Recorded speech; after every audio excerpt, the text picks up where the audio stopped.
I may have found the best pressure gauge for your motorcycle tire needs. Stay tuned.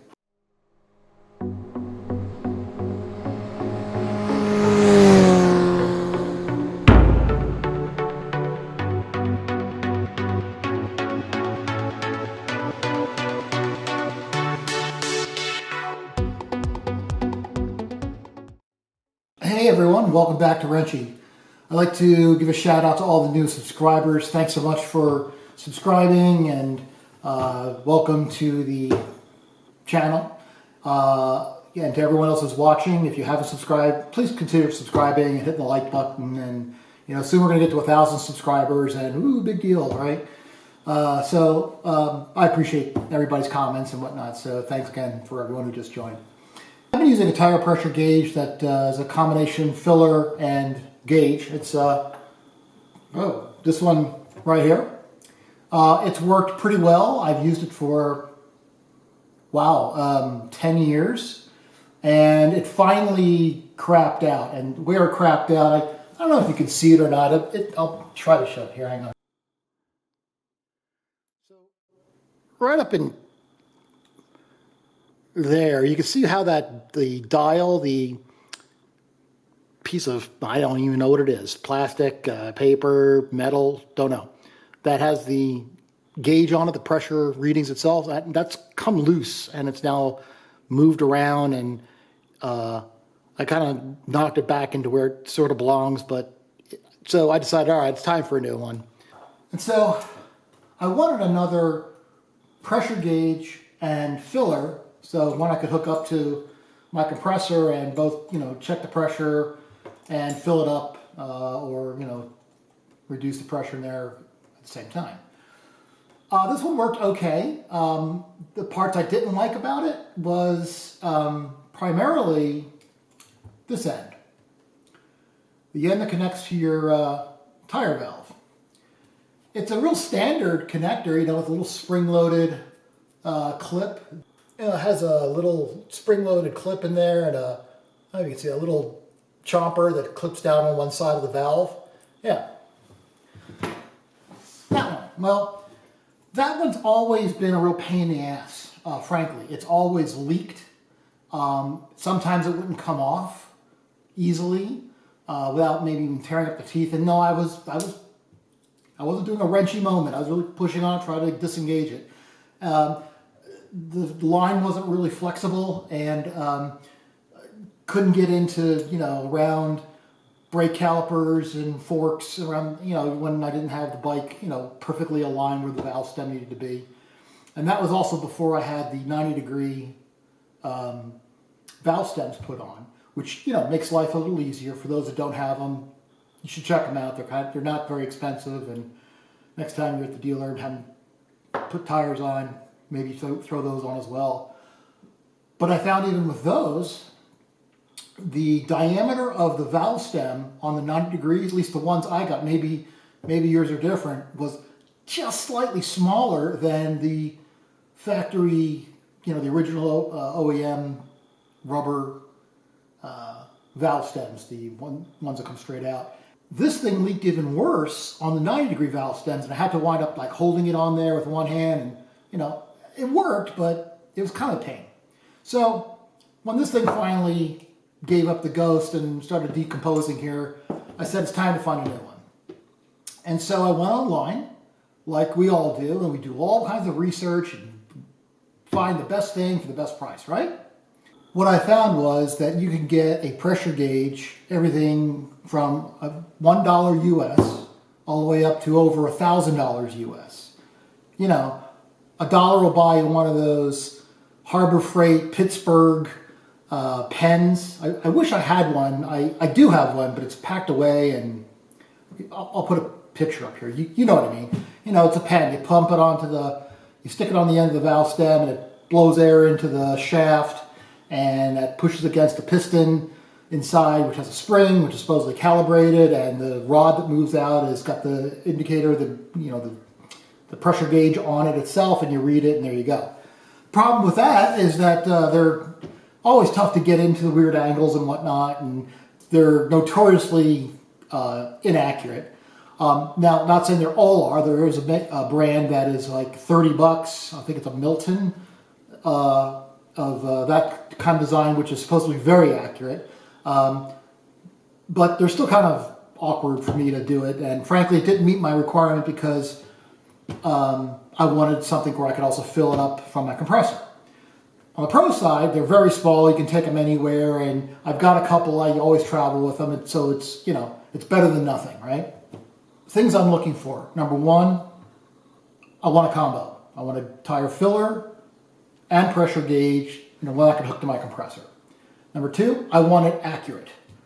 Doesn't have to be crazy accurate, but, you know, accuracy is good. I also wanted a digital readout. It's not required, it's more like a desire. Supposedly they can be more accurate and easier to read for sure, but just because it's digital doesn't mean it's more accurate. So just let me put that out there, right? I also wanted one that was going to be reliable, and if it isn't reliable, I want a good warranty with it. Okay? I'm not asking too much here, I don't think. Oh, last thing. I want it affordable. I don't want to spend a fortune on the damn pressure gauge. I mean, I use them all the time. Like, theoretically, you should use it every time you go out. In the, you know, MSF training and the T-Clocks pre-ride checklist, T, as in T-Clocks, that stands for tires and tire pressure. Then you're supposed to check them every time you ride. I know we all do, don't we, right? Okay. Tire pressure is critical. There's tons of stuff on the internet and YouTube you can read it, find out and learn about the right tire pressures, and the answer is there isn't one, because it depends on the total weight of the vehicle plus you, the ambient temperature, the tire you've got, the riding conditions, the riding style, you know, how long you're riding. I mean, there's a lot of things that affect what tire pressure you should be running. And that little sticker on the bike that says, you know, 3642, guess what? Every freaking bike in the world has a damn sticker on it. And I don't run the same tires on my bike now that came with the bike because they don't even make them anymore. So, in fact, if you want to learn more about this, check out Dave Moss. I mean, I'm not affiliated with him. I worked with him once when he did a suspension tuning on the bike, which was totally worth the time and money. But check out his videos, Dave Moss Tuning. He's got a great website, and he's got some great information on not only tires, but suspension and all sorts of other things. So I got a lot of good value from him. So, you know, one of the other questions was, you know, I mentioned digital or analog. Well, what's the difference, right? Well, what I've learned is that analog pressure gauges typically use, I wrote it down here, typically use, you know, like I said, a piston or a diaphragm of some sort where the air pressure pushes against that, and that diaphragm or piston mechanically moves something that's tied to the indicator dial or the stick that comes out so you can read the pressure. And that should have some sort of calibration in there, and they can be very accurate, but that's how they work. Typically, like I said, a piston or some sort of diaphragm. The digital ones use either a strain gauge or a piezoelectric technologies in them, which basically it's two different kinds. I'm no expert in this, but what I read is two different kinds of metal where the pressure on those metals causes them to generate a differential electric current, and that can be measured as a pressure. And those things are calibrated. They're very fancy, right? So those are the two different ones. Frankly, I didn't care. I just wanted it accurate and affordable. So I wanted to find something else that was what it meant by accurate. So I found that there's this, the American Society of Mechanical Engineering, right? ASME, right? They are the place that sets up the standards for accuracy of, well, all kinds of stuff. One of them is pressure gauges. And they have two different specs that are, I think, applicable here, because I've seen them on literature on the pressure gauges, and I didn't know what it was. I looked them up. One is ASME B40.7 and ASME B40.1. So the B40.1 spec is for analog gauges, and the .7 spec, the B40.7, is for digital gauges. Okay. Okay, what does this all mean? Look, I found this one gauge, which I will show you here in a second, that had this rating, this ASME B40.1 rating, which means it's a analog pressure gauge. It has a digital readout, but it's an analog gauge. So it had a 1A rating, which, if you look at this chart, means that it is a plus or minus 1% of the span over the entire range.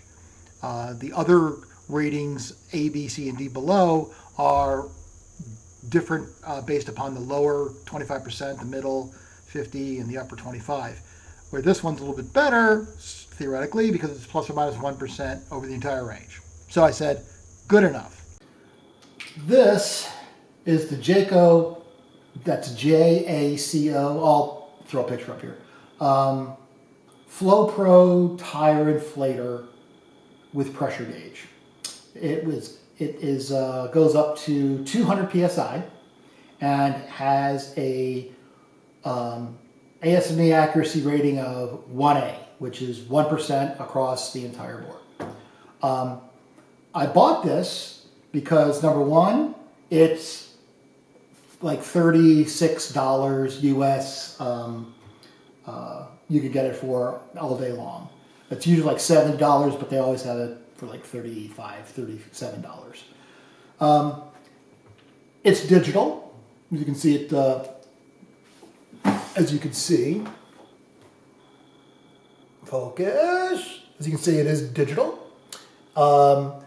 It can be used, it can be used attached to the compressor, or it can be used standalone as just a pressure gauge by itself. So that's handy. It has, it's typical, right? It has a little button on the side here to, little button on the side to let pressure out. It's got the little lever to press, which is really nice. It's like, because you're holding it in one hand and you can just press the little lever. To inflate the tires, it'll run in, oh wow, it's got more. So it's got PSI, KPA, which I'm not exactly sure about, bars, and kilograms per cubic meter. So it's got multiple units of measure, of which I only care about PSI because that's all I know. But you can change to whatever suits your fancy. The other thing is it comes with a lifetime warranty. Seems good to me. So even if I hated it and it broke or something, I guess I can get it replaced. It's pretty rugged. It's pretty stealth. This is rubberized cover around the gauge. It's probably just pressed metal around maybe a stainless tube in here.